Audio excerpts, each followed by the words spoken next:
Phone storage ပြည့်တဲ့ပြဿနာကိုဒီနည်း3ခုနဲ့ဖြေရှင်းပါ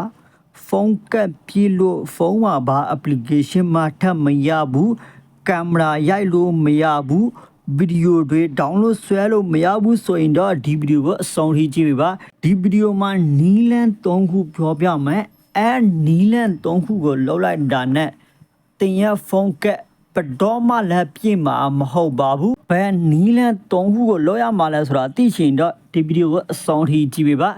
ကဲအချိန်မဆွဲဘဲနဲ့ဒီဗီဒီယိုကိုစားလိုက်ရအောင်ဒါလို့တင်ကကျွန်တော်ရဲ့ဒီဗီဒီယိုကို like မလို့ရတဲ့ရင်တော့ like လေးလုပ်ပေးပါနော် okay ပထမnumber 1 setting ကိုပြောပြမယ် number 1 setting ကိုလုပ်ဖို့အတွက် Play Store ထက်ကိုဝင်မယ်ဘာလို့ Play Store ထက်ကိုဝင်ရလဲဆိုရင်တော့ကျွန်တော်တို့က Play Store ကနေပဲ application တွေ download ဆွဲလို့ကျွန်တော်တို့ Play Store မှာသွားပြီး setting လုပ်ရမှာဖြစ်ပါတယ် okay ဒီကောင်ကိုနှိပ်ပြီးရင်ကျွန်တော် profile ကိုနှိပ်မယ် profile ကိုနှိပ်လိုက်တာနဲ့ဒီလိုပေါ်လာမယ်ကျွန်တော်တို့ဒီမှာ manage app and device ကိုနှိပ်မယ်ဒီလိုနှိပ်ပြီးရင်ကျွန်တော်ဒီဖက် manage ကိုသွားမယ် manage ကိုသွားလိုက်တာနဲ့ဒီလိုလေးပေါ်လာမှာဖြစ်ပါတယ်ကျွန်တော်တို့ဒီ this device ကိုနှိပ်ပြီးကျွန်တော် not install ကိုနှိပ်မယ်ဆိုရင်တော့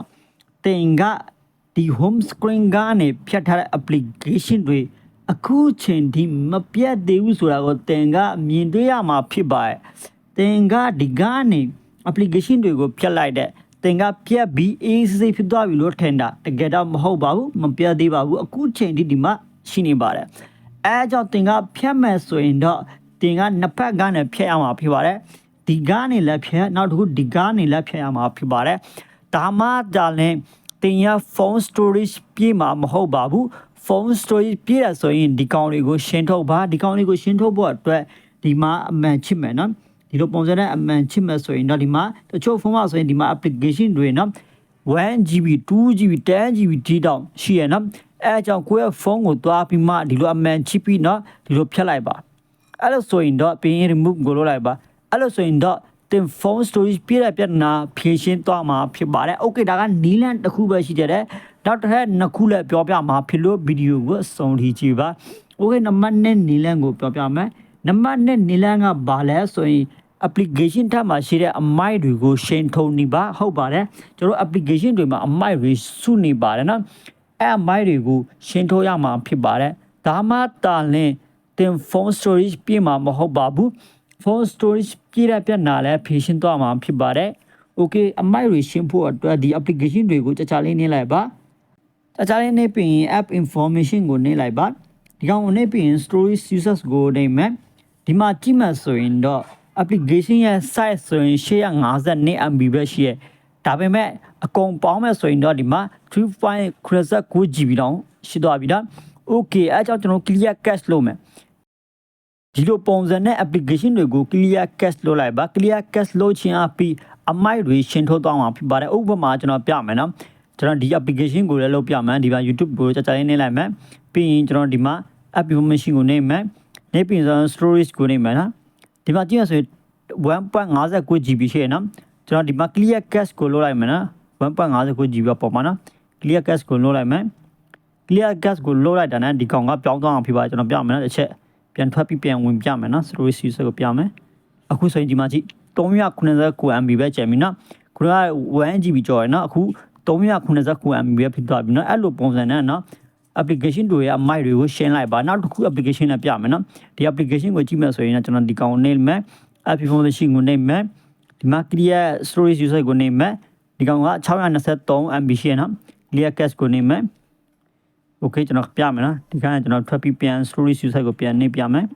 ဒီမှာကြည့်433MB ပဲကျန်ပြီဒီလိုပုံစံနဲ့နော် application တွေအားလုံးကိုဒီလိုပုံစံနဲ့အမိုက်တွေရှင်းလိုက်ပါနော် application တွေအားလုံးကိုနှိပ်ပြီးမှနော်ကိုအများဆုံးသုံးတဲ့ application တွေအားလုံးကိုဒီလိုပုံစံနဲ့နှိပ်ပြီးမှ clear cache လုပ်လိုက်ပါနော် clear cache ပဲလုပ်ရအောင်ဖြစ်ပါတယ်နံပါတ်3 setting ကိုပြောပြမယ်နံပါတ်3 setting ကိုလုပ်ဖို့အတွက်ကျွန်တော်တို့ဖုန်းရဲ့ setting ထက်ကိုဝင်မယ်